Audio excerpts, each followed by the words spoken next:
ಚರ್ಮದ ಒಂದು ಆರೋಗ್ಯ ಚೆನ್ನಾಗಿರಲಿಕ್ಕೆ ಈ ಜೀವಾಣುಗಳು ಕಾರಣ. ಇವೆಲ್ಲದಕ್ಕೂ ಮುಖ್ಯವಾದ ಅಂಗ ಜೀರ್ಣಾಂಗ. ಆ ಜೀರ್ಣಾಂಗದಲ್ಲಿ ಮತ್ತೊಂದು ಪ್ರಪಂಚವೇ ಇರ್ತದೆ. ಸುಮಾರು 40 ಟ್ರಿಲಿಯನ್ ಜೀವಾಣುಗಳು ಇದರ ಒಳಗಡೆ ಇರ್ತವ. ಸಂತೋಷವಾಗಿರ್ತೇವ, ದುಃಖವಾಗಿರ್ತೇವ, ಅಳುವಿನಿಂದ ಇರ್ತೇವ, ನಗುವಿನ, ಇವೆಲ್ಲಕ್ಕೂ ಕಾರಣ ನಮ್ಮ ಜೀರ್ಣಾಂಗದಲ್ಲಿ ಇರ್ತಕ್ಕಂಥ ಜೀವಾಣು. ನನ್ನ ಹೃದಯ ಸರಿ ಬಡಿಲಿಕ್ಕೆ ಈ ಜೀವಾಣುಗಳು ಕಾರಣ. ನಾನು ಆರೋಗ್ಯವಾಗಿರಲು ಈ ಜೀವಾಣುಗಳು ಕಾರಣ. ನಮ್ಮ ಜೀರ್ಣಾಂಗಕ್ಕೂ ಮತ್ತು ನಮ್ಮ ಮೆದುಳಿಗೂ ಒಂದು ಗಾಢವಾದ ಸಂಬಂಧವಿದೆ. ನಿಮ್ಮ neuro degenerative, Parkinson's, heart attack, stroke ಕಾರಣ ಜಠರದಲ್ಲಿ ಸಮತೋಲನ ತಪ್ಪಿದಾಗ it leads on to inflammation. ಡಾಕ್ಟ್ರೇ, ನನಗೆ ಬ್ರೈನ್ ಫಾಗ್ ಇದೆ ಅಂತ ಬರ್ತದೆ. ಮಾಡೋದಿಲ್ಲ, ಮಕ್ಕಳು ಎದ್ದು ಓಡಾಡ್ತಿರ್ತವೆ. ಒಂದು ಕಾರ್ಯಾಚರಣೆ ಕೊಟ್ಟರೆ ಅದು ಮಾಡ್ಲಿಕ್ಕೆ ಬರೋದಿಲ್ಲ. ನರಗಳ ಒಂದು ಬೆಳವಣಿಗೆಯಲ್ಲಿ ಕುಂಠಿತ ಬಂದಾಗ ಅದಕ್ಕೆ ಕಾರಣ ಜೀರ್ಣಾಂಗದಲ್ಲಿ ಇರ್ತಕ್ಕಂಥ. Long term memory is protected, but short term memory is last. ಆರೋಗ್ಯ ಅಂದರೆ ಈ ಸಮುದ್ರದ ಆಳದಷ್ಟು, ಸಮುದ್ರದ ಅಗಲದಷ್ಟು ಅರ್ಥ ಇದೆ. ಇವರಿಗೆ ಬ್ರೆಸ್ಟ್ ಕ್ಯಾನ್ಸರ್ ಬಂದೇ ಬರ್ತದಂತ ಬರೆದಿಟ್ಟ ಬುದ್ಧಿ, ಅವರಿಗೆ ಕ್ಯಾನ್ಸರ್ ಕಟ್ಟಿಟ್ಟ ಬುದ್ಧಿ. ಅದನ್ನು ನಾವು ಪ್ರಸ್ತುತವಾಗಿ ಬದಲಾಯಿಸಕ್ಕೆ ಆಗೋದಿಲ್ಲ.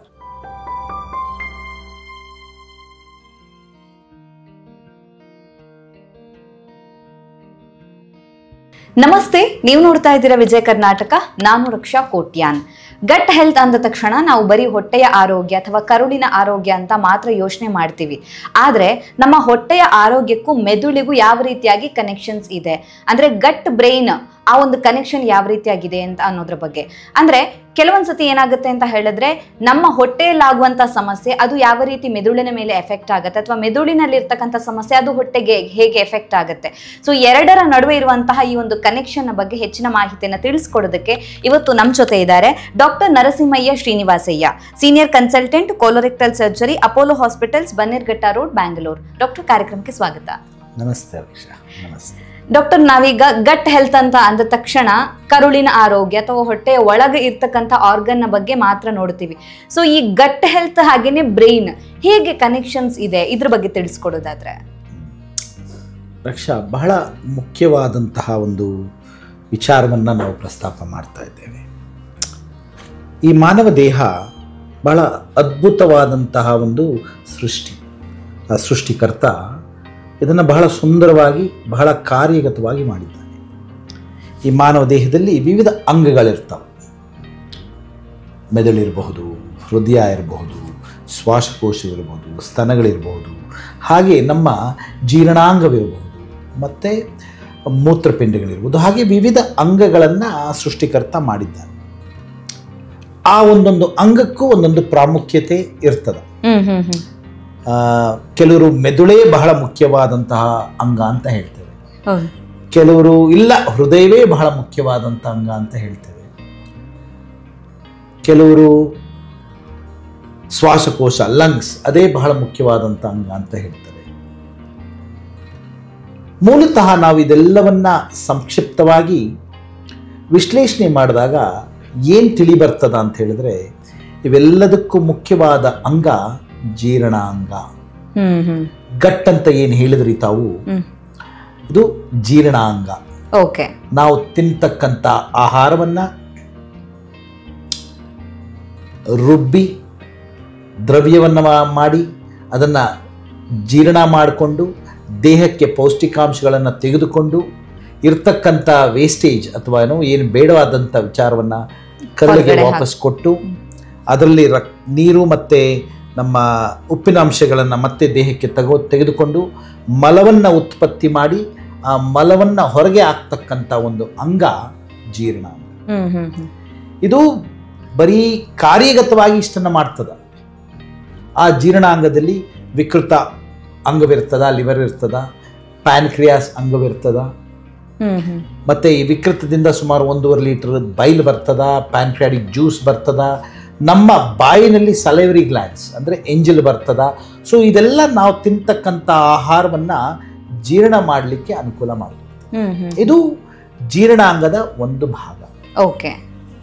ಆದರೆ ಆ ಜೀರ್ಣಾಂಗದಲ್ಲಿ ಮತ್ತೊಂದು ಪ್ರಪಂಚವೇ ಇರ್ತದೆ. ಈ ಪ್ರಪಂಚವನ್ನು ನಾವು ಬಯೋಮ್ ಅಂತೇವೆ, ಅಂದರೆ ಸಣ್ಣ ಜೀವಾಣುಗಳು, ಮೈಕ್ರೋಬ್ಸ್ ಅಂತೇವೆ.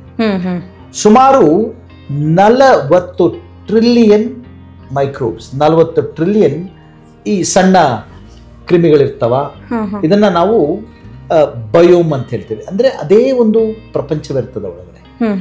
ಆ ಒಂದು ಪ್ರಪಂಚದ ಒಂದು ಇರುವಿಕೆಯಿಂದ ನಮ್ಮ ದೇಹದ ಸಕಲ ಕಾರ್ಯಗಳು ಸರಾಗವಾಗಿ ಸುಲಭವಾಗಿ ನಡೀತದ. ಸೊ ಹಾಗಾಗಿ ಈ ಕ್ರಿಮಿಕೀಟಗಳಿಂದ, ಈ ಜೀವಾಣುಗಳಿಂದ ಉತ್ಪತ್ತಿಯಾಗ್ತಕ್ಕಂಥ ರಸಾಯನಗಳನ್ನ ನಾವು ನ್ಯೂರೋ ಹಾರ್ಮೋನ್ಸ್ ಅಂತ ಹೇಳ್ತೇವೆ.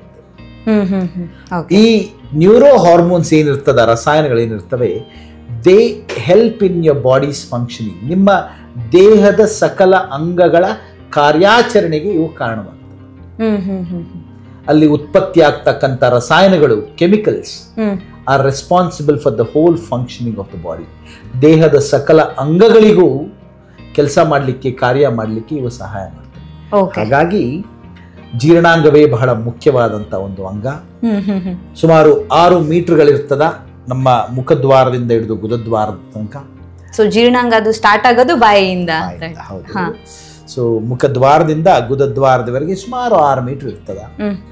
ಸೊ ನಿಮ್ಮ ಹಲ್ಲು, ನಾಲಿಗೆ, ಅನ್ನನಾಳ, ಜಠರ, ಸಣ್ಣ ಕರಳು, ವಿಕೃತ ಅಂಗ, ಪ್ಯಾನ್ಕ್ರಿಯಾಸ್ ಅಂಗ, ದೊಡ್ಡ ಕರಳು, ಗುದನಾಳ, ಗುದದ್ವಾರ. ಸೊ ಇದೆಲ್ಲ ಒಂದು ಸುಮಾರು 6 ಮೀಟರ್ಗಳಿರ್ತಾವ. ಇದರ ಕಾರ್ಯಾಚರಣೆ ಬರೀ ಆಹಾರವನ್ನು ಸೇವಿಸ್ತಕ್ಕಂಥದ್ದು ಮಾತ್ರವಲ್ಲ, ಬಹಳಷ್ಟು ದೇಹದ ಕಾರ್ಯಾಚರಣೆಗಳಿಗೆ ಸಹಾಯವಾಗ್ತದೆ. ಅಲ್ಲಿರ್ತಕ್ಕಂಥ ಜೀವಾಣುಗಳಿಂದ ನಮ್ಮ ದೇಹದ ಸಕಲ ಕಾರ್ಯಗಳು ಸರಾಗವಾಗಿ ನಡೀತವೆ. ಜೀರ್ಣಾಂಗವಿಲ್ಲದಿದ್ದರೆ ಜೀವನ ಮಾಡ್ಲಿಕ್ಕೆ ಆಗೋದಿಲ್ಲ, ಜೀವಂತವಾಗಿ ಇರ್ಲಿಕ್ಕೆ ಆಗೋದಿಲ್ಲ. ಸೊ ಹಾಗಾಗಿ ಜೀರ್ಣಾಂಗ ನಮ್ಮ ದೇಹದ ಅವಿಭಾಗ, ಬಹಳ ಮುಖ್ಯವಾದಂಥ ಅಂಗ. ಹಾಗಾಗಿ ಮೆದುಳಿನ ಮೇಲೆ ಬಹಳ ಅಪಾರವಾದ ಪ್ರಭಾವವನ್ನು ಬೀಳ್ತದೆ. ಸೊ ನಾವು ವಿಶ್ಲೇಷಣೆ ಮಾಡ್ಲಿಕ್ಕೆ ಹೊರಟ್ರೆ ಗಟ್ ಇಸ್ ದ ಸೆಕೆಂಡ್ ಬ್ರೈನ್ ಅಂತೇವೆ ಕೆಲವೊಮ್ಮೆ. ಆದರೆ it can also be called is the first brain. ಕಾರಣ ಏನು ಅಂತಂದ್ರೆ ಅಷ್ಟು ನರಗಳು ತಮ್ಮ ಒಂದು ಜೀರ್ಣಾಂಗದಲ್ಲಿ ಇರ್ತವೆ. Okay okay. ಸೊ ಹಾಗಾಗಿ ಜೀರ್ಣಾಂಗ ವ್ಯವಸ್ಥೆ ತುಂಬಾ ಮುಖ್ಯ ಆಗತ್ತೆ. ಯಾಕಂದ್ರೆ ದೇಹಕ್ಕೆ ಶಕ್ತಿ ನೀಡೋದು, ನಾವೇನೋ ಕೆಲಸ ಮಾಡ್ಬೇಕು ಅಂದ್ರೆ ಶಕ್ತಿ ಮುಖ್ಯ ಆಗತ್ತೆ. ಸೊ ಆಹಾರ ಸರಿಯಾಗಿ ಜೀರ್ಣ ಆದ್ರೆ ಮಾತ್ರ ಆ ಶಕ್ತಿ ಕೊಡ್ಲಿಕ್ಕೆ ಸಾಧ್ಯ ಆಗತ್ತೆ ಅಂತ. ಖಂಡಿತ ಖಂಡಿತ. ಸೊ ಹಾಗಾದ್ರೆ ಈ ಮೆದುಳಿಗೆ ಮತ್ತೆ ಜೀರ್ಣಾಂಗ ವ್ಯವಸ್ಥೆಗೆ ಹೇಗೆ ಸಂಬಂಧ ಇದೆ, ಅದ್ರ ಬಗ್ಗೆ ತಿಳಿಸ್ಕೊಡಿ ಡಾಕ್ಟರ್. ಬಹಳ ಮುಖ್ಯವಾದಂಥ ಒಂದು ವಿಚಾರ, ಗಾಢವಾದಂಥ ಒಂದು ಪ್ರಶ್ನೆ. ವಿಜ್ಞಾನವನ್ನು ನಾವು ಒಳಗಿಣಕಿ ನೋಡಿದ್ರೆ, when we start diving deep into the knowledge, ಈ ಗಟ್ ಅಥವಾ ಜೀರ್ಣಾಂಗ ಏನಿದೆ, ಈ ಕ್ರಿಮಿಕೀಟಗಳು ಅಥವಾ ಜೀವಾಣುಗಳು ಅಂತ ಏನು ಹೇಳಿದೆ, 40 ಟ್ರಿಲಿಯನ್ ಜೀವಾಣುಗಳು, ಇವೆಲ್ಲವೂ ರಸಾಯನಗಳನ್ನು ಉತ್ಪತ್ತಿ ಮಾಡಲಿಕ್ಕೆ ಸಹಾಯವಾಗ್ತವೆ.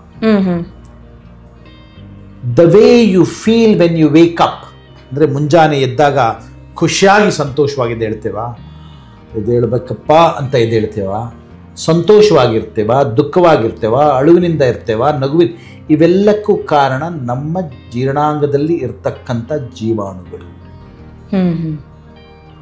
ನನ್ನ ಹೃದಯ ಸರಿ ಬಡಿಲಿಕ್ಕೆ ಈ ಜೀವಾಣುಗಳು ಕಾರಣ, ನಾನು ಆರೋಗ್ಯವಾಗಿರಲು ಈ ಜೀವಾಣುಗಳು ಕಾರಣ, ನನ್ನ ಕರುಳಿನಲ್ಲಿ ಜಠರದಲ್ಲಿ ಕಾಯಿಲೆ ಬರದಿರಲು ಇದು ಕಾರಣ, ಮತ್ತು ಚರ್ಮದ ಒಂದು ಆರೋಗ್ಯ ಚೆನ್ನಾಗಿರ್ಲಿಕ್ಕೆ ಈ ಜೀವಾಣುಗಳು ಕಾರಣ. ಈ ರಸಾಯನಗಳನ್ನ ನಾವು ಡೋಸ್ ಅಂತೇವೆ. ಡೋಸ್ ಅಂದ್ರೆ ಡೋಪಮೈನ್ ಬೇಕೇ ಬೇಕು ನಮಗೆ, ಅದು ನಮಗೆ ಶಕ್ತಿ ಕೊಡ್ತಕ್ಕಂಥ ಒಂದು ರಸಾಯನ. ಆಕ್ಸಿಟೋಸಿನ್ ಸಂತೋಷದ ಒಂದು ಕೆಮಿಕಲ್, ಇದು ಸಂತೋಷದ ಒಂದು ರಸಾಯನ. ಸೆರೋಟೋನಿನ್ ನಮ್ಮನ್ನ ಖುಷಿಯಾಗಿಟ್ಟು ನಮ್ಮ ಕೆಲಸಗಳನ್ನು ನಡೆಸಲಿಕ್ಕೆ ಬೇಕಾಗ್ತಕ್ಕಂಥದ್ದು ಸೆರೋಟೋನಿನ್.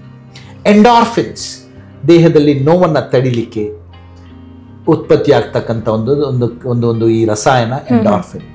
ಜೊತೆಗೆ ಶಾರ್ಟ್ ಚೈನ್ ಫ್ಯಾಟಿ ಆಸಿಡ್ಸ್ ಅಂತ, ಇದು ನಮ್ಮ ಮೆದುಳಿನಲ್ಲಿ ಆಗ್ತಕ್ಕಂಥ ಕಾರ್ಯಾಚರಣೆಗಳನ್ನ ಕಂಟ್ರೋಲ್ ಮಾಡ್ತಕ್ಕಂಥ ಒಂದು ರಸಾಯನ. ಜೊತೆಗೆ ಗಾಬಾ ಅಂತೇವೆ. ಗಾಬಾ ಅಂದ್ರೆ ಇದು ಒಂದು ಕೆಮಿಕಲ್ ರಸಾಯನ. ಇವೆಲ್ಲವೂ ಮೆದುಳಿನ ಮೇಲೆ ಕೆಲಸ ಮಾಡ್ತದ. ಸೊ ಹಾಗಾಗಿ ನಮ್ಮ ಜೀರ್ಣಾಂಗಕ್ಕೂ ಮತ್ತು ನಮ್ಮ ಮೆದುಳಿಗೂ ಗಾಢವಾದ ಸಂಬಂಧವಿದೆ. ಸೊ ಇದೆಲ್ಲ ಪ್ರೊಡ್ಯೂಸ್ ಆಗೋದು ಹೊಟ್ಟೆಯಲ್ಲೇನಾ ನೀವು ಹೇಳಿರೋದು? ಇದೆಲ್ಲ ಪ್ರೊಡ್ಯೂಸ್ ಆಗ್ತಕ್ಕಂಥದ್ದು ಈ ಜೀವಾಣುಗಳ ಸಹಾಯದಿಂದ. Okay okay. ಈ ಜೀವಾಣುಗಳು ಏನ್ ಮಾಡ್ತವೆ, they produce the raw material required for production of this hormone.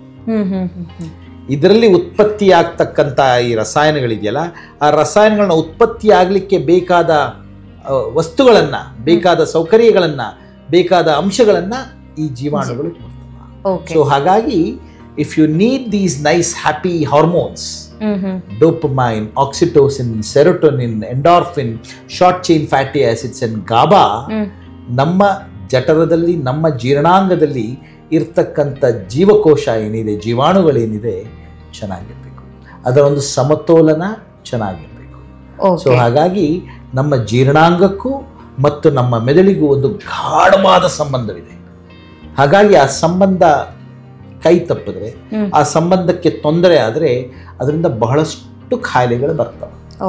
ನಿಮ್ಮ neuro degenerative, Parkinson's, dementia, atherosclerosis, ರಕ್ತನಾಳಗಳಲ್ಲಿ ಸೇರಿಕೊಳ್ತಕ್ಕಂಥ calcium, heart attack, stroke, infections, IBD ಅಂತ ಹೇಳಿದ್ರೆ ಕರುಳಿನ ಒಂದು ಕಾಯಿಲೆ, ಕರುಳು ಬ್ಯಾನಿ ಅಂತ ಹೇಳ್ತೇವೆ. ನಮ್ಮ ಮಂಡಿಗಳು ಸವಿಯತಕ್ಕಂಥದ್ದು. ಸೊ ಎಲ್ಲದಕ್ಕೂ ಕಾರಣ ಜಠರದಲ್ಲಿ ಸಮತೋಲನ ತಪ್ಪಿದಾಗ, ಜೀರ್ಣಾಂಗದಲ್ಲಿ ಈ ಜೀವಾಣುಗಳ ಸಮತೋಲನ ತಪ್ಪಿದಾಗ it leads on to inflammation. ಕರುಳಿನಲ್ಲಿ ಗಾಯ. ಸೊ ಇನ್ಫ್ಲಮೇಷನ್ ಅಂತ ಹೇಳಿದ್ರೆ ಕರುಳಿನಲ್ಲಿ ಗಾಯವಾಗ್ತಕ್ಕಂಥದ್ದು. ಈ ಗಾಯವಾದಾಗ ಎಲ್ಲಾ ತೊಂದರೆಗಳು ಶುರುವಾಗ್ತವೆ. ಸೊ ಹಾಗಾಗಿ ನಿಮ್ಮ ಪ್ರಶ್ನೆಗೆ ಉತ್ತರ ಬಹಳಷ್ಟಿರ್ತದ. ಸಂಕ್ಷಿಪ್ತವಾಗಿ ಹೇಳಬೇಕಂತಂದ್ರೆ, ನಮ್ಮ ಕರುಳಿಗೂ ಮತ್ತು ನಮ್ಮ ಮೆದುಳಿಗೂ ಗಾಢವಾದ ಸಂಬಂಧವಿರ್ತದೆ. ಕರುಳಿನಲ್ಲಿ ಕ್ರಿಮಿಕೀಟಗಳ, ಜೀವಾಣುಗಳ ಸಮತೋಲನ ತಪ್ಪಿದಾಗ ನಮ್ಮ ದೇಹದ ಒಂದು ಕಾರ್ಯಾಚರಣೆ ಹದಗೆಡುತ್ತದೆ. ಒಂದು ವೇಳೆ ಈ ಕರುಳು ಹಾಗೇನೆ ಮೆದುಳಿನ ಸಂಬಂಧ ಏನಿದೆ ಅಂತ ಹೇಳಿದ್ರೆ ನೀವು, ಅದು ತಪ್ಪಿತು ಅಂತ ಹೇಳಿದ್ರೆ ಯಾವೆಲ್ಲ ಲಕ್ಷಣಗಳು ನಮ್ಮ ದೇಹದಲ್ಲಿ ಕಾಣಿಸ್ಕೊಳ್ಳುತ್ತೆ? ಅಂದ್ರೆ ಅದು ಏರ್ಪೇರು ಆಯ್ತು ಅಂದಾಗ ಕಾಣಿಸ್ಕೊಳ್ಳುವಂತ ಸಿಂಪ್ಟಮ್ಸ್ ಯಾವುದೆಲ್ಲ ಅಂತ?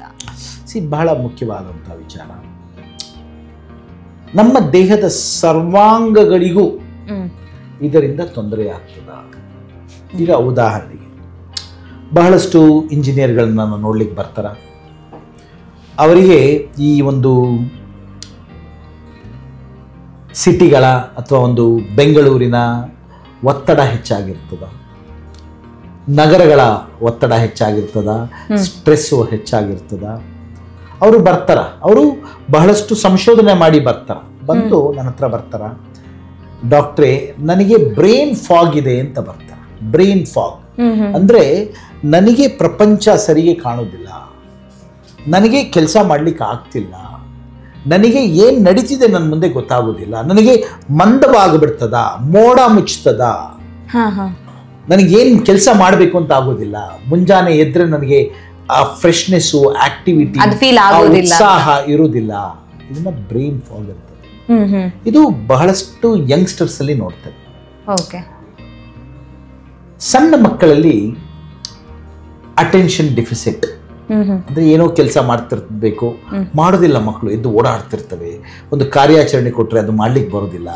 ಈ ಸಣ್ಣ ಮಕ್ಕಳಲ್ಲಿ ಬೆಳೆಯತಕ್ಕಂಥ ಸಮಯದಲ್ಲಿ ADHD ಅಂತೇವೆ, attention deficit and hyper activity disorder ಅಂತ ಹೇಳ್ತೇವೆ, ಆಟಿಸಮ್ ಅಂತ ಹೇಳಿ. ಹಾಗೆ ನ್ಯೂರೋ ಡೆವಲಪ್ಮೆಂಟಲ್ ಪ್ರಾಬ್ಲಮ್ಸ್ ಅಂದ್ರೆ ನರಗಳ ಒಂದು ಬೆಳವಣಿಗೆಯಲ್ಲಿ ಕುಂಠಿತ ಬಂದಾಗ ಅದಕ್ಕೆ ಕಾರಣ ಜೀರ್ಣಾಂಗದಲ್ಲಿ ಇರ್ತಕ್ಕಂಥ ಕ್ರಿಮಿಕೀಟಗಳು. ಮಧ್ಯ ವಯಸ್ಸಿನಲ್ಲಿ ಸರಿಯಾಗಿ ಕೆಲಸ ಮಾಡ್ಲಿಕ್ಕೆ ಆಗದೆ ಇದ್ದಾಗ ಬರ್ತಕ್ಕಂಥ ತೊಂದರೆಗಳಿಗೆ ಕ್ರಿಮಿಕೀಟಗಳು ಅಥವಾ ಜೀವಾಣುಗಳು ಕಾರಣ. Anxiety, extreme anxiety, depression, bipolar affective disorder, ಹೀಗೆ ಬಹಳಷ್ಟು ಮಾನಸಿಕ ತೊಂದರೆಗಳಿಗೆ ನಮ್ಮ ಕರುಳಿನಲ್ಲಿ ಇರತಕ್ಕಂಥ ಜೀವಾಣುಗಳ ಒಂದು ಸಮತೋಲನದಲ್ಲಿ ವ್ಯತ್ಯಾಸ ಆಗಿರ್ತದೆ. ಅದು ಮುಖ್ಯ ಕಾರಣ. ಹಾಗೆ ವಯಸ್ಸಾಗ್ತಾ ಆಗ್ತಾ ಜ್ಞಾಪಕ ಶಕ್ತಿ ಕಡಿಮೆ ಆಗ್ತಕ್ಕಂಥದ್ದು, ಮತ್ತೆ ಡಿಮೆನ್ಷಿಯಾ, ಮರ್ತು ಹೋಗ್ತಕ್ಕಂಥದ್ದು, ಶಾರ್ಟ್ ಟರ್ಮ್ ಮೆಮರಿ ಲಾಸ್. ಬೆಳಗ್ಗೆ ಏನು ಮಾಡದೆ ಮರ್ತೋಗಿರ್ತಾರೆ, ಬೆಳಗ್ಗೆ ಏನು ತಿಂದೆ ಮರ್ತೋಗಿರ್ತಾರೆ, ಮದುವೆ ಯಾವಾಗ ಆಯಿತು ಜ್ಞಾಪಕ ಇರುತ್ತೆ. Long term memory is protected but short term memory is lost. ನಡಿಲಿಕ್ಕೆ ಬ್ಯಾಲೆನ್ಸ್ ಇರೋದಿಲ್ಲ, ಬಹಳಷ್ಟು ಶೇಕಿಂಗ್ ಇರ್ತದೆ. ಸೊ ಇದೆಲ್ಲ ಬರ್ತಕ್ಕಂಥದ್ದು ಪಾರ್ಕಿನ್ಸನ್ಸ್, ಡಿಮೆನ್ಷಿಯಾ, ಅಲ್ಝೈಮರ್ಸ್. ಅಂದರೆ ನಮ್ಮ ಮೆದುಳಿನಲ್ಲಿ ಇರ್ತಕ್ಕಂಥ ನರಗಳು ವಯಸ್ಸಾಗ್ತಾ ಆಗ್ತಾ ಆಗ್ತಾ ಅದರ ಒಂದು ಪರ್ಫಾರ್ಮೆನ್ಸ್ ಕಾರ್ಯ ಕಡಿಮೆ ಆಗ್ತಾ ಹೋಗ್ತದೆ. ಅದಕ್ಕೂ ಮತ್ತು ನಮ್ಮ ಜೀರ್ಣಾಂಗದ ವ್ಯವಸ್ಥೆಯಲ್ಲಿ ಇರತಕ್ಕಂಥ ಕ್ರಿಮಿಕೀಟಗಳಿಗೂ ಗಾಢವಾದ ಸಂಬಂಧ ಇದೆ. ಇದು ಲಕ್ಷಣಗಳು ಬರೀ ನರಗಳಿಗೆ ಸಂಬಂಧಪಟ್ಟಿದ್ದು ಮಾತ್ರ, ಮೆದುಳಿಗೆ ಮತ್ತು ನರಗಳಿಗೆ ಸಂಬಂಧಪಟ್ಟಂಗಿದೆ. ಹೊಟ್ಟೆಗೆ ಈಗ ಜೀರ್ಣಾಂಗದಿಂದ ಜೀರ್ಣಾಂಗಕ್ಕೆ ಏನೇನು ತೊಂದರೆ ಆಗ್ತದೆ ನೋಡೋಣ. ಅದರಲ್ಲಿ ಬಹಳಷ್ಟು ಮಂದಿ ಹೇಳ್ತಾರೆ, ಡಾಕ್ಟ್ರೇ ನನಗೆ IBS ಇದೆ ಅಂತಾರೆ. Irritable bowl syndrome. ಏನು ಇರಿಟೇಬಲ್ ಬೌಲ್ ಸಿಂಡ್ರೋಮ್ ಅಂದ್ರೆ? ಜನ ಹೇಳ್ತಾರೆ, ಅಯ್ಯೋ ಹೊಟ್ಟೆ ಗುಡು ಗುಡು ಗುಡು ಗುಡು ಅಂತದಪ್ಪ, ಹೊಟ್ಟೆ ಉಬ್ಬರ ಬಂದಿದ್ಯಪ್ಪ, ಸಡನ್ಗೆ ಟಾಯ್ಲೆಟಿಗೆ ಓಡಬೇಕು ಅನ್ನಿಸ್ತದಪ್ಪ, ನಾನು ಟಾಯ್ಲೆಟಿಗೆ ಹೋಗ್ಬೇಕಾಗ್ತದೆ, ಓಕೆ, ಹೊಟ್ಟೆ ನೋವು ಬರ್ತದೆ, ಜೀರ್ಣ ಆಗೋದಿಲ್ಲ, ತೂಕ ಹಾಕ್ಲಿಕ್ಕೆ ಆಗೋದಿಲ್ಲ, ದಿನಕ್ಕೆ 10 ಸಾರಿ ಸಂಡಾಸ್ ಮಾಡ್ಲಿಕ್ಕೆ ಹೋಗ್ತಾನೆ. So these are all symptoms of an irritable gut. So even ಈ IBS ಅನ್ನೋ ಒಂದು ಪರಿಸ್ಥಿತಿ ಏನಿದೆ, ಅದಕ್ಕೂ ಕಾರಣ ಈ ಜೀವಾಣುಗಳು. ಓಕೆ, ಇದು ಬರೀ ಒಂದು ಪರಿಸ್ಥಿತಿ. IBD ಅಂತ ಹೇಳ್ತೇವೆ. IBD ಅಂದ್ರೆ ಏನು? ಇನ್ಫ್ಲಮೇಟರಿ ಬವಲ್ ಡಿಸೀಸ್ ಅಂತ ಹೇಳಿದ್ರೆ, ಕರುಳಿಗೆ ಗಾಯವಾಗತಕ್ಕಂತ ಒಂದು ಪರಿಸ್ಥಿತಿ ಬಂದರೆ ಇದನ್ನ ಇನ್ಫ್ಲಮೇಟರಿ ಬವಲ್ ಡಿಸೀಸ್ ಅಂತೇವೆ. ಕರುಳು ಬ್ಯಾನಿ, ಆಂಗ್ಲ ಭಾಷೆಯಲ್ಲಿ ulcerative colitis, Crohn's disease, non specific colitis, microscopic colitis, lymphocytic colitis, collagenous colitis, ಹೀಗೆ ಹಲವಾರು ಹೆಸರುಗಳಿಂದ ಬರ್ತವ. ಬಟ್ ಕೊಲೈಟಿಸ್ ಅಂದ್ರೆ ಏನು? ಕರುಳಿನಲ್ಲಿ ಗಾಯವಾದಾಗ ಅದನ್ನು ಕೊಲೈಟಿಸ್ ಅಂತ. ಓಕೆ, ಅದಕ್ಕೂ ಕಾರಣ ಈ ಜೀರ್ಣಾಂಗದಲ್ಲಿ ಇರ್ತಕ್ಕಂಥ ಜೀವಾಣುಗಳ ಸಮತೋಲನ ಬದಲಾವಣೆ ಆಗ್ತದೆ. Okay okay. ಸೊ ಮೆದುಳಿನ ಮೇಲೂ ಕೂಡ ಪರಿಣಾಮ ಬೀರುತ್ತೆ, ಜೀರ್ಣಾಂಗ ವ್ಯವಸ್ಥೆ ಇರ್ತಕ್ಕಂಥ ಸಕಲ ಅಂಗಗಳ ಮೇಲೂ ಕೂಡ ಪರಿಸ್ಥಿತಿ, ಹೃದಯಾಘಾತವಾಗ್ತದೆ. ಅದಕ್ಕೂ ಕಾರಣ ಕರುಳಿನಲ್ಲಿ ಇರ್ತಕ್ಕಂಥ ಕ್ರಿಮಿಕೀಟಗಳ ಸಮತೋಲನ ತಪ್ಪಿರ್ತಕ್ಕಂಥ. ಓಕೆ, ಕ್ಯಾನ್ಸರ್ ರೋಗ ಅದು ಕೂಡ ಬರ್ತಕ್ಕಂಥದ್ದು ಸಮತೋಲನ ತಪ್ಪಿದಾಗ. ಸೊ ಹಾಗಾಗಿ ಬಹಳಷ್ಟು ವಿಚಾರಗಳಿಗೆ ನಾವು ಈ ಕರುಳಿನಲ್ಲಿ ಇರ್ತಕ್ಕಂಥ ಜೀವಾಣುಗಳ ಸಮತೋಲನವನ್ನು ಸರಿಪಡಿಸಲಿಕ್ಕೆ ಪ್ರಯತ್ನ ಮಾಡ್ತೇವೆ. ಸೊ ಇದು ಇತ್ತೀಚೆಗೆ ಒಂದು ಸುಮಾರು 30-40 ವರ್ಷಗಳಿಂದ ಆಗ್ತಿರ್ತಕ್ಕಂಥ ಸಂಶೋಧನೆಗಳಿಂದ ಬಂದಿರತಕ್ಕಂಥ ಒಂದು ವಿಚಾರ. ನಮ್ಮ ಜೀವನದ, ನಮ್ಮ ಆರೋಗ್ಯದ ಒಂದು ಪರಿಸ್ಥಿತಿಗೆ ನಮ್ಮ ಜೀರ್ಣಾಂಗ ಬಹಳ ಮುಖ್ಯ ಆಗುತ್ತೆ ಅಂತ. ಸೊ ಯಾವುದೇ ಆರ್ಗನ್ ಅಥವಾ ಯಾವುದೇ ಒಂದು ಅಂಗವನ್ನು ತೆಗೆದುಕೊಳ್ಳಿ, ಅದಕ್ಕೆಲ್ಲದಕ್ಕೂ ಕಾರಣ ನಮ್ಮ ಜೀರ್ಣಾಂಗ ವ್ಯವಸ್ಥೆ ಅಂತ. ಡಾಕ್ಟರ್, ಈಗ ಕೆಲವರಿಗೆ ತುಂಬಾ ಹೊಟ್ಟೆ ಹಸುವಾಯಿತು, ಆ ತಕ್ಷಣಕ್ಕೆ ಊಟ ಮಾಡ್ಲಿಕ್ಕೆ ಆಗ್ಲಿಲ್ಲ ಅಂದಾಗ ಹೆಚ್ಚು ಕೋಪ ಬರುತ್ತೆ. ಕೆಲವರಿಗೆ ಹೊಟ್ಟೆ ಖಾಲಿ ಇದ್ದಾಗ ನಂಗೆ ತಲೆನೋವು ಆಗುತ್ತೆ, ಏನು ಕೆಲಸ ಮಾಡೋದಕ್ಕೆ ಕಾನ್ಸಂಟ್ರೇಟ್ ಮಾಡೋದಕ್ಕೆ ಆಗೋದಿಲ್ಲ ಅಂತ ಹೇಳ್ತಾರೆ. ಸೊ ಯಾವ ಕಾರಣಕ್ಕೋಸ್ಕರ ಈ ತರ ಪ್ರಾಬ್ಲಮ್ಸ್ ಬರುತ್ತೆ ಅಂತ? ನೋಡಿಮ್ಮ, ಇರಿಟಬಿಲಿಟಿ ಅಂದ್ರೆ ಶಾಂತವಾಗಿರ್ತಕ್ಕಂಥ ಒಂದು ಪರಿಸ್ಥಿತಿಯಲ್ಲಿ ಆ ಶಾಂತಿಯನ್ನು ಕಳ್ಕೊಂಡು ಕೋಪ ಮಾಡ್ಕೊಳ್ತಕ್ಕಂಥದ್ದು, ರೆಸ್ಟ್ಲೆಸ್, ಏನು ಮಾಡೋದು ಗೊತ್ತಾಗೋದಿಲ್ಲ, ಮಾಡದೇ ಇರ್ತಕ್ಕಂಥದ್ದು, ಅಟೆನ್ಷನ್ ಕೊಡ್ಲಿಕ್ಕೆ ಆಗದೆ ಇರ್ತಕ್ಕಂಥದ್ದು. These may be science of one hunger. Common things common. ಸರಳವಾಗಿ ಯಾವ್ಯಾವ ವಿಚಾರ ಬಹಳ ನೋಡ್ತೇವೆ ಅದು ಕಾಮನ್ ಥಿಂಗ್ಸ್ ಕಾಮನ್ ಅಂತ ಹೇಳ್ತೇವೆ. ಹೊಟ್ಟೆ ಇದ್ದಾಗ ಎಲ್ರಿಗೂ ಆ ರೀತಿ ಆಗ್ತದೆ. The most common thing is hunger. ನಮ್ಮ ದೇಹದ ಕಾರ್ಯಾಚರಣೆಗಳ ಸರಿಯಾಗಿ ಆಗದೆ ಇದ್ದಾಗ ಇದು ಆಗೋದು ಸಹಜ. ಹಂಗರ್ ಒಂದು, ಹೊಟ್ಟೆ ಹಸಿವು. ನಾನು ಮೂತ್ರ ವಿಸರ್ಜನೆ ಮಾಡಬೇಕು, ಮಾಡಕ್ ಆಗ್ತಾ ಇಲ್ಲ, ಐ ಗೆಟ್ ರೆಸ್ಟ್ಲೆಸ್. ಮಲ ವಿಸರ್ಜನೆ ಮಾಡಬೇಕು, ಮಾಡ್ಲಿಕ್ಕೆ ಆಗ್ತಾ ಇಲ್ಲ, ಐ ಗೆಟ್ ರೆಸ್ಟ್ಲೆಸ್. ನಿದ್ದೆ ಸರಿಯಾಗಿ ನಿದ್ದೆ ಆಗಿಲ್ಲ, ಐ ಗೆಟ್ ರೆಸ್ಟ್ಲೆಸ್. ಸೊ ನಮ್ಮ ದೇಹದಲ್ಲಿ ಇರ್ತಕ್ಕಂಥ ಕಾರ್ಯಾಚರಣೆಗಳು ಸರಿಯಾಗಿ ಆಗದೆ ಇದ್ದಾಗ ಇದನ್ನ ಫಿಸಿಯೋಲಾಜಿಕಲ್ ಪ್ಯಾರಾಮೀಟರ್ಸ್ ಅಂತೇವೆ. ಈ ಒಂದು ರೆಸ್ಟ್ಲೆಸ್ನೆಸ್ ಬರ್ತಕ್ಕಂಥದ್ದು ಸಾಮಾನ್ಯ. ಬಟ್ ಬೇರೆ ಕಾರಣಗಳಿಂದಲೂ ಕೂಡ ಬರ್ತಕ್ಕಂಥ ಸಾಧ್ಯತೆಗಳಿರ್ತದ. ನಿಮ್ಮ ದೇಹದಲ್ಲಿ ಇರ್ತಕ್ಕಂಥ ಶುಗರ್ ಅಥವಾ ಸಕ್ಕರೆ ಅಂಶ ಜಾಸ್ತಿ ಆದಾಗ ಹೈಪರ್ ಗ್ಲೈಸೀಮಿಯಾ ಆಗ್ಲೂ ಈ ತರ ಆಗುತ್ತೆ. ಹೈಪೋಗ್ಲೈಸೀಮಿಯಾ, ಸಕ್ಕರೆಯ ಅಂಶ ದೇಹದಲ್ಲಿರ್ತಕ್ಕಂಥ ಸಕ್ಕರೆಯ ಅಂಶ ಕಡಿಮೆ ಆದಾಗೂ ಈ ರೀತಿ ಆಗ್ತದ. ರಕ್ತದ ಒತ್ತಡ ಜಾಸ್ತಿ ಆದ್ರೂ ಈ ತರ ಆಗ್ತದ. ರಕ್ತದ ಒತ್ತಡ ಕಡಿಮೆ ಆದಾಗ್ಲೂ ಆಗ್ತದ. ಸೊ ಹಾಗಾಗಿ ದೇಹದಲ್ಲಿ ವ್ಯತ್ಯಾಸಗಳಾದಾಗ ಹಲವಾರು ಕಾರಣಗಳಿರ್ತವೆ. ಇದೇ ಒಂದು ಕಾರಣದಿಂದ ಅಂತ ಹೇಳಿಕ್ ಬರುವುದಿಲ್ಲ. ಹಾಗಾಗಿ ಅದಕ್ಕೋಸ್ಕರನೇ ವೈದ್ಯರು ಇತಿಹಾಸ ತಗೊಂಡು ಪರೀಕ್ಷೆ ಮಾಡಿ ನಾವು ಟೆಸ್ಟ್ಗಳೆಲ್ಲ ಮಾಡಿ ನಂತರ ಹೇಳ್ತೇವೆ ಇದು ಕಾರಣ ಇರಬಹುದು. ಓಕೆ. ಸೊ ಹಾಗಾಗಿ ಮುಖ್ಯವಾಗಿ ಊಟ, ನಿದ್ದೆ, ಮಲ ವಿಸರ್ಜನೆ, ಮೂತ್ರ ವಿಸರ್ಜನೆ ಹಾಗೂ ಕಾಯಿಲೆಗಳೇನಾದ್ರು ಇದ್ದ ಪಕ್ಷದಲ್ಲಿ ಈ ರೀತಿ ಆಗುವ ಸಂಭವ ಜಾಸ್ತಿ.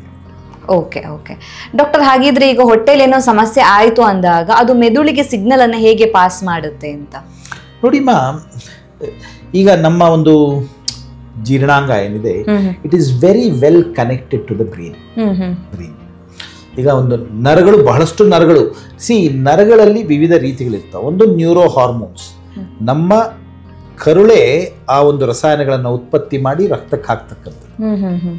ಈಗ ಮಾತಾಡಿದ್ವಲ್ಲ ನಮ್ಮ ಈ ರಸಾಯನಗಳ ಬಗ್ಗೆ, ಕೆಲವೊಂದು ನರಗಳ ಮೂಲಕ it connects to the brain. ಅದರಲ್ಲಿ ಬಹಳ ಮುಖ್ಯವಾದಂಥ ಒಂದು ನರ ಅಂತ ಹೇಳಿದ್ರೆ ವೇಗಸ್ ನರ್ವ್ ಅಂತ ಹೇಳ್ತೇವೆ. ವೇಗಸ್ ನರ್ವ್ ಅಂತ ಹೇಳಿದ್ರೆ ಇದನ್ನ ಕ್ರೇನಿಯಲ್ ನರ್ವ್ ನಂಬರ್ 10 ಅಂತೇವೆ. ಅಂದ್ರೆ ಈ ಮೆದುಳಿನಿಂದ ಬರ್ತಕ್ಕಂಥ ನರಗಳು ಸಕಲ ಅಂಗಗಳಿಗೂ ಹೋಗ್ತವೆ. ನೋಡಿ, ಈಗ ವಾಸನೆಗೋಸ್ಕರ ಆಲ್ಫ್ಯಾಕ್ಟರಿ ನರ್ವ್ ಅಂತೇವೆ, ಕಣ್ಣಿಂದ ಹೋಗೋದಕ್ಕೆ ಆಪ್ಟಿಕ್ ನರ್ವ್ ಅಂತೇವೆ, ಮುಖಕ್ಕೆ ಬರಲಿಕ್ಕೆ ಟ್ರೈಜೆಮಿನಲ್ ನರ್ವ್ ಅಂತೇವೆ, ಹಾಗೆ ಮುಖದಲ್ಲಿ ಇರ್ತಕ್ಕಂಥಕ್ಕೆ ಫೇಶಿಯಲ್ ನರ್ವ್ ಅಂತೇವೆ. ಹಾಗೆ ವೇಗಸ್ ನರ್ವ್ ಅನ್ನೋದು ಕ್ರೇನಿಯಲ್ ನರ್ವ್ 10 ಅಂತ ಹೇಳ್ತೇವೆ. ಅದು ನಮ್ಮ ಜೀರ್ಣಾಂಗವನ್ನ ಮೆದುಳಿಗೆ ಕನೆಕ್ಟ್ ಮಾಡ್ತದೆ. ಸೊ ಹಾಗಾಗಿ ಈಗ ನಿಮಗೆ ಹೊಟ್ಟೆಯಲ್ಲಿ ತುಂಬ ಗಾಯವಾದಾಗ, ಇನ್ಫೆಕ್ಷನ್ ಆದಾಗ ಏನಾಗ್ತದೆ, ವಾಮಿಟಿಂಗ್, ನಾಸಿಯಾ, ಅಂದರೆ ಏನೋ ಸರಿ ಇಲ್ಲ, ಹೊಟ್ಟೆ ಅಂತ ಇದೆ, there is butterflies in my stomach ಅಂತ ಹೇಳ್ತೇವೆ, ತುಂಬ ಹೊಟ್ಟೆ ಉಬ್ರ. ಸೊ ಈ ವೇಗಸ್ ನರ್ವ್ ಅನ್ನೋದು it responds to any problem with in the gut. So ಈ ಜೀರ್ಣಾಂಗವು ಬರೀ ರಸಾಯನಗಳ ಮೂಲಕ ಅಲ್ಲ, ಜೊತೆಗೆ ಈ ನರಗಳ ಜೊತೆಗೂ ಕೂಡ ನಮ್ಮ ಮೆದುಳಿನ ಜೊತೆ ಬಹಳ ಗಾಢವಾದ ಸಂಬಂಧವನ್ನು ಹೊಂದಿರ್ತದೆ. So when there is a problem in the gut, the vagus transmits to the brain, and when there is a problem in the brain and the nerve also, the gut gets into trouble. So it's vice versa. Okay. So vagus ನರದಲ್ಲಿ ಸಮಸ್ಯೆ ಆದ್ರೂ ಕೂಡ ಅದು ನಮ್ಮ ದೇಹದ ಮೇಲೆ effect ಆಗುತ್ತೆ ಅಂತ ಬಹಳಷ್ಟು ವಿಚಾರಗಳು ಎಫೆಕ್ಟ್ ಆಗ್ತದ. ಸೊ ಅದಕ್ಕೆ ಹೆಡ್ ಇಂಜುರಿ ಆದಾಗ ಕರಳಿಸ್ ಕೆಲವೊಮ್ಮೆ ಸರಿ ಕೆಲಸ ಮಾಡೋದಿಲ್ಲ. ಈಗ ಯಾವಾಗ ನಾವು ಅನೆಸ್ಥೀಸಿಯಾ ಕೊಟ್ಟು ಕೋಮಾದಲ್ಲಿ ಅವಾಗ ಕೂಡ ಕರಳು ಸರಿ ಕೆಲಸ ಮಾಡೋದಿಲ್ಲ. ಹೆಡ್ ಇಂಜುರಿ, ತಲೆಗೆ ಪೆಟ್ಟು ಬಿದ್ದು ಕೋಮಾದಲ್ಲಿರ್ತಾರೆ, ಕರಳು ಕೆಲಸ ಮಾಡೋದಿಲ್ಲ. ಸೊ ಹಾಗಾಗಿ ಯಾವುದೇ ಒಂದು ರೀತಿಯ ಪ್ರಭಾವ ಮೆದುಳಿನ ಮೇಲಾದ್ರೆ ಅದು ಕರುಳಿನ ಮೇಲೆ ಕೂಡ ಆಗ್ತದೆ. ಹಾಗೆ ಕರುಳಿನಲ್ಲಿ ತೊಂದರೆ ಆದ್ರೆ ಅದು ಮೆದುಳಿಗೂ ಕೂಡ ಹೇಳ್ತದೆ. ಸೊ ಗಾಢವಾದ ಸಂಬಂಧ, they work by direction. Okay, ಹಾಗಿದ್ರೆ ಈ ಸಂಬಂಧ ಮಿಸ್ ಆಗಿದೆ ಅಂದಾಗ ನಾವು ಯಾವ ಮಿಸ್ಟೇಕ್ಸ್ ಅನ್ನ ಮಾಡ್ತಾ ಇದೀವಿ ಅಂತ ಅರ್ಥ? ಈಗ ನಮ್ಮ ಲೈಫ್ ಸ್ಟೈಲ್, ನಾವು ತಿನ್ನುವಂತ ಆಹಾರನ ಹೇಗೆ ಕನೆಕ್ಷನ್ಸ್ ಆಗುತ್ತೆ ಅಂತ ನೋಡಿಮ್ಮ. ನಮ್ಮ ಒಂದು ಆರೋಗ್ಯ ಇದೆಯಲ್ಲ, ನಾನು ಮುಂಚೆನೂ ಈ ವಿಚಾರವನ್ನು ಹೇಳಿದ್ದೇನೆ. ಈ ಆರೋಗ್ಯದಲ್ಲಿ ವ್ಯತ್ಯಾಸ ಆಗಬೇಕಂದ್ರೆ 3 ವಿಚಾರಗಳು ಅದಲು ಬದಲಾಗಬೇಕು. ಒಂದು ನೇಚರ್. ನೇಚರ್ ಅಂತಂದ್ರೆ ನೈಸರ್ಗಿಕವಾಗಿರ್ತಕ್ಕಂಥದ್ದು, ಬೈ ಬರ್ತ್, ನಮ್ಮ ಒಂದು bodies constitution by birth, genetic influences, ಇದನ್ನು ನೇಚರ್ ಅಂತೇವೆ. ಎರಡನೇದು ನರ್ಚರ್ ಅಂತೇವೆ. ನಾವು ನಮ್ಮ ಒಂದು ದೇಹವನ್ನು ಹೇಗೆ ದಂಡಿಸಿ ಹೇಗೆ ಬೆಳೆಸಿದ್ದೇವೆ ಅದನ್ನು ನರ್ಚರ್ ಅಂತೇವೆ. ಮತ್ತು the impact of the mind, ಅಂದರೆ ನಮ್ಮ ಮನಸ್ಸಿನ, ಮೆದುಳಿನ ಒಂದು ಪ್ರಭಾವ ಹೇಗಿದೆ ನಮ್ಮ ಮೇಲೆ ಅನ್ನೋದಕ್ಕೆ ಮೈಂಡ್ ಅಂತೇವೆ. ಸೊ ಒಬ್ಬ ಮನುಷ್ಯ ಆರೋಗ್ಯವಾಗಿರಬೇಕಾದ್ರೆ there is an interaction between the nature, nurture and the mind. ಅದು 3 ಮುಖ್ಯ ಆಗುತ್ತೆ, ಬಹಳ ಮುಖ್ಯ. ಈ 3ರಲ್ಲಿ ಯಾವುದೇ ಒಂದು ಸರಿ ಇಲ್ಲ ಅಂದರೆ ಅನಾರೋಗ್ಯಕ್ಕೆ ನಾವು ಕಾರಣವಾಗ್ತೇವೆ. ನೋಡಿ, ಆಯುರ್ವೇದದಲ್ಲಿ ಹೇಳ್ತೇವೆ, ಸಮ ದೋಷ ಸಮ ಅಗ್ನಿ ಸಮ ಧಾತು ಮಲಕ್ರಿಯಾ ಪ್ರಸನ್ನ ಆತ್ಮ ಇಂದ್ರಿಯ ಮನ. ಆರೋಗ್ಯ ಅಂದರೆ ಈ ಸಮುದ್ರದ ಆಳದಷ್ಟು, ಸಮುದ್ರದ ಅಗಲದಷ್ಟು ಅರ್ಥ ಇದೆ ಅದರಲ್ಲಿ. ಆಯುರ್ವೇದದಲ್ಲಿ ಹೇಳ್ತಾರೆ ಸಮಾದೋಷ, ವಾತ ಪಿತ್ತ ಕಫ, ಇದು based on the body form, ನಮ್ಮ ದೇಹದ ಒಂದು ಆಕಾರದ ಮೇಲೆ ಅವಲಂಬಿತವಾಗಿರ್ತದ. ಸಮ ಅಗ್ನಿ. ಅಗ್ನಿ ಅಂದರೆ ಕೆಲವರು ನಂದು ಶೀತದ ಬಾಡಿ ಅಂತಾರೆ, ನಂದು ಉಷ್ಣದ ಬಾಡಿ ಅಂತಾರೆ. ದೇಹದಲ್ಲಿ ಇರ್ತಕ್ಕಂಥ ಅಗ್ನಿಗಳು ಕೆಲಸ ಮಾಡ್ತಕ್ಕಂಥದ್ದನ್ನ ನಾವು ಅಗ್ನಿ ಅಂತ ಹೇಳ್ತೀವಿ. ಇದೆಲ್ಲ ಸಮತೋಲನದಲ್ಲಿರಬೇಕು. ಓಕೆ, ಬಹಳಷ್ಟು ಸಾರಿ ದ್ವಿದೋಷಗಳಿರ್ತಾವ, ಬರೀ ಒಂದೇ ಇರೋದಿಲ್ಲ, ಇನ್ನೊಂದು ಸ್ವಲ್ಪ ಮಟ್ಟಿಗೆ. ಮೂರನೇದು ಸಮಾಧಾತು. ಧಾತುಗಳು ಅಂತ ಹೇಳಿದ್ರೆ ಸುಮಾರು 9 ಧಾತುಗಳಿರ್ತಾವ, ಕಾಂಪೊನೆಂಟ್ಸ್. ಆ ಧಾತುಗಳ ಬಗ್ಗೆ ಆಯುರ್ವೇದದಲ್ಲಿ ಆಗಿ ಹೇಳಿದರು. ರಕ್ತ ಈಗ ನೋಡಿ ಅನೀಮಿಯಾ, ರಕ್ತ ಇಲ್ಲ ಅಂದರೆ ತೊಂದರೆ, ರಕ್ತಹೀನತೆ. ಕರೆಕ್ಟ್. ಮೂಳೆಗಳಲ್ಲಿ ಉತ್ಪತ್ತಿ ಆಗ್ತಕ್ಕಂಥದ್ದು ರಕ್ತ, ಮಾಂಸಖಂಡಗಳು, ಕೊಬ್ಬಿನ ಅಂಶ, ಇವೆಲ್ಲ ಧಾತುಗಳು, ಇವೆಲ್ಲ ಸಮತೋಲನದಲ್ಲಿರಬೇಕು. ತುಂಬ ಬೊಜ್ಜು ಬಂದರೆ ಕಾಯಿಲೆ ಬರ್ತದೆ. ಹೌದು, ಮಾಂಸಖಂಡ ಕಡಿಮೆ ಇದ್ರೆ ಕಾಯಿಲೆ ಬರ್ತದೆ. ಹೌದು, ರಕ್ತಹೀನತೆ ಇದ್ರೆ ಕಡಿಮೆ ಬರ್ತದೆ. ಮೂಳೆಗಳಲ್ಲಿ ಶಕ್ತಿ ಇಲ್ಲ, ಮೂಳೆಗಳು ಸರಿ ಕೆಲಸ ಮಾಡ್ತಿಲ್ಲ ಅಂತಂದ್ರೆ ಹದಗೆಡ್ತದೆ. ಸೊ ಹಾಗಾಗಿ ಈ ಎಲ್ಲ ಧಾತುಗಳನ್ನು ಸಮತೋಲನದಲ್ಲಿ ಇಟ್ಕೊಂಡಾಗ ಮಾತ್ರ ಮಲಕ್ರಿಯಾ ಅಂದರೆ ನಮ್ಮ ದೇಹದಲ್ಲಿರ್ತಕ್ಕಂಥ ಕಾರ್ಯಾಚರಣೆಗಳು ಚೆನ್ನಾಗಾಗಬೇಕು. ಬೆವರು ಬೇಕು, ಮೂತ್ರ ವಿಸರ್ಜನೆ ಮಾಡಬೇಕು, ಮಲ ವಿಸರ್ಜನೆ ಕರೆಕ್ಟಾಗಿ ಆಗಬೇಕು, ವೀರ್ಯ ವಿಸರ್ಜನೆ ಸರಿಯಾಗಬೇಕು. ಇವೆಲ್ಲ ವಿಸರ್ಜನೆಗಳ ಆದಾಗಲೇ ಪ್ರಸನ್ನ ಆತ್ಮ ಇಂದ್ರಿಯ ಮನ. That is when you are happy by the body, mind and soul. So ಹಾಗಾಗಿ ನೀವು ಕೇಳ್ತಿರ್ತಕ್ಕಂಥ ಪ್ರಶ್ನೆಗೆ ಬಹಳ ಮುಖ್ಯವಾದದ್ದು, we have to pick up from the nature, nurture our self and utilise the mind to make us live healthy and live longer. ಈಗ ಕೆಲವರಿಗೆ genetic problems ಇರ್ತದೆ, ಅವರಲ್ಲಿ ಬ್ರಾಕಾ ಜೀನ್ ಅಂತ ಇರ್ತದ, ಅವರಿಗೆ ಬರೆದಿಟ್ಟ ಒಂದು ಬುತ್ತಿ ಅದು, ಇವರಿಗೆ ಬ್ರೆಸ್ಟ್ ಕ್ಯಾನ್ಸರ್ ಬಂದೇ ಬರ್ತದ ಅಂತ ಬರೆದಿಟ್ಟ ಬುತ್ತಿ. ಹಾಗೆ ಕರುಳಿನಲ್ಲಿ FAP ಅಂತ ಹೇಳ್ತೇವೆ, ಓಕೆ, ಫೆಮಿಲಿಯಲ್ ಅಡೆನೊಮ್ಯಾಟೋಸಿಸ್ ಪಾಲಿಪೋಸಿಸ್ ಅಂತ. ಹಾಗಾಗಿ ಅವರಿಗೆ ಕ್ಯಾನ್ಸರ್ ಕಟ್ಟಿಟ್ಟ ಬುತ್ತಿ, ಇದು by nature they have got it. ಅದನ್ನು ನಾವು ಪ್ರಸ್ತುತವಾಗಿ ಬದಲಾಯಿಸಕ್ಕೆ ಆಗೋದಿಲ್ಲ, ಅಂದ್ರೆ ಜೆನೆಟಿಕಲಿ ಬಂದಿರುತ್ತೆ, ಅದು ಬಂದ್ಬಿಟ್ಟಿರುತ್ತೆ. ಕೆಲವರಿಗೆ ಜೆನೆಟಿಕಲಿ ತಂದೆ ತಾಯಿ ಬಹಳ ದಪ್ಪ ಇರ್ತಾರೆ, ಅವ್ರ ತಂದೆ ತಾಯಿ ದಪ್ಪ ಇರ್ತಾರೆ, ಮಕ್ಕಳು ಹಾಗೆ ಇರ್ತಾರೆ. ಇದು by nature, jeans R driving it by nature. ಈಗ ನರ್ಚರ್, ಅದನ್ನು ನಾವು ಹೇಗೆ ಸರಿಪಡಿಸ್ಕೋಬೋದು? ಚೆನ್ನಾಗಿ ವ್ಯಾಯಾಮ ಮಾಡೋದು, ಆಹಾರದಲ್ಲಿ ಮಿತವಾಗಿರ್ತಕ್ಕಂಥದ್ದು, ಡೈಲಿ ಎಕ್ಸರ್ಸೈಸ್ ಮಾಡ್ತಕ್ಕಂಥದ್ದು, ಸಸ್ಯಾಹಾರವನ್ನು ಬಳಸ್ತಕ್ಕಂಥದ್ದು, ಮಾಂಸಾಹಾರವನ್ನು ಮಿತವಾಗಿ ಬಳಸ್ತಕ್ಕಂಥದ್ದು, ಇವೆಲ್ಲ nurturing ourselves. Discipline, 8 hour ನಿದ್ದೆ ಮಾಡೋದು, ಇವೆಲ್ಲ ಡಿಸಿಪ್ಲಿನ್, ಇದು ನರ್ಚರ್. ನಮ್ಮನ್ನು ನಾವು ದಂಡಿಸ್ಕೊಳ್ತಕ್ಕಂಥದ್ದು. ಜೊತೆಗೆ ಮೈಂಡ್ ಮೆಡಿಟೇಷನ್, ಧ್ಯಾನ ಮಾಡ್ತಕ್ಕಂಥದ್ದು, calming ourselves down. So ಹೀಗೆ ಈ ಮೂರನ್ನು ಸೇರಿಸ್ಕೊಂಡಾಗ ಮಾತ್ರ ಆರೋಗ್ಯ ಮುಖ್ಯವಾಗುತ್ತೆ. ಸೊ ಹಾಗಾಗಿ ಬಹಳಷ್ಟು ಸಾರಿ ಇದರಲ್ಲಿ ನಾವು ವ್ಯತ್ಯಾಸಗಳನ್ನು ನೋಡ್ತೇವೆ. ಸೊ ಈ ಮೂರನ್ನು ನಾವು ಸಮತೋಲನವಾಗಿ ಮಾಡಿಕೊಂಡು ಬಂದರೆ ನಮಗೆ ಆರೋಗ್ಯವಾಗಿರಲಿಕ್ಕೆ ಸಾಧ್ಯವಾಗ್ತದೆ. ಓಕೆ. ಕೆಲವರಿಗೆ ಈಗ ಮೋಷನ್ ಹೋದಾಗ, ಅಂದ್ರೆ ಡೈಲಿ ಮಾರ್ನಿಂಗ್ಗೆ ಮೋಷನ್ ಹೋಗ್ಬೇಕಾಗತ್ತೆ, ಒಂದು ವೇಳೆ ಮೋಷನ್ ಮಾರ್ನಿಂಗ್ ಹೋಗಿಲ್ಲ ಅಂತ ಹೇಳಿದ್ರೆ ಇಡೀ ದಿನ ಏನೋ ಒಂದು ರೀತಿ ಕಸಿವಿಸಿ, ಮನಸ್ಸಿಗೆ ನೆಮ್ಮದಿ ಇರೋದಿಲ್ಲ ಅನ್ನೋ ತರ ಫೀಲ್ ಆಗುತ್ತೆ ಅಂತ ಹೇಳ್ತಾರೆ. ಸೊ ಅದು ಈ ಕನೆಕ್ಷನ್ಸ್ ನಿಂದಾನೇ ಸಾಧ್ಯ ಆಗೋದು. ಖಂಡಿತ. ಈಗ ಹೇಳ್ತೇವೆ, ಬಾಸ್ ಬಂದು ನಿಮ್ಮ ಮೇಲೆ ಕಿರ್ಚಾಡ್ತಿರ್ತಾನೆ, ಐ ಥಿಂಕ್ ಈಸ್ ಕಾನ್ಸ್ಟಿಪೇಟೆಡ್ ಮ್ಯಾನ್ ಅಂತೇವೆ. ಅಂದ್ರೆ ಬೆಳಗ್ಗೆ ಸಂಡಾಸ್ ಮಾಡಿಲ್ಲ ಮನುಷ್ಯ ಇವನು ಅಂತ ಅಂತೇವೆ. ಅದು ಸತ್ಯ. When the gut is not empty, you are irritable. Gut is bloated. Okay, the vagus nerve is triggered, there is restlessness. ಹಾಗಾಗಿ ಮಲ ವಿಸರ್ಜನೆ ಬಹಳ ಮುಖ್ಯ. ಆ ಒಂದು ಕರಳಿನ ಒಂದು ಕಾರ್ಯಾಚರಣೆ ಸರಾಗವಾಗಿ ನಡಿಬೇಕಾದ್ರೆ ಆ ಟ್ಯಾಪ್ ಖಾಲಿ ಆಗಿರಬೇಕು, ಟ್ಯಾಪ್ ಓಪನ್ ಆಗಬೇಕು ಬೆಳಗ್ಗೆ, ಇಲ್ಲಾಂದ್ರೆ ಗಾಳಿ ತುಂಬಿಕೊಳ್ತದ, ಸಂಡಾಸ್ ತುಂಬಿಕೊಳ್ತದ, ಅಲ್ಲಿ ಏನಿರ್ತದ ಅದರಿಂದ ಬಹಳ ಇಂಪ್ಯಾಕ್ಟ್ ಇರ್ತದ. ಯೂರಿಯಾ, ಅಮೋನಿಯಾ, ನೈಟ್ರೇಟ್ ಇವೆಲ್ಲ ನಾವು ತಿಂದಿರ್ತಕ್ಕಂಥ ಆಹಾರದಲ್ಲಿ ಇರ್ತವೆ. ಸೊ ಹಾಗಾಗಿ ಪ್ರತಿನಿತ್ಯ ಮುಂಜಾನೆ ಮಲ ವಿಸರ್ಜನೆ ಮಾಡ್ತಕ್ಕಂಥದ್ದು ಬಹಳ ಮುಖ್ಯ. ಓಕೆ.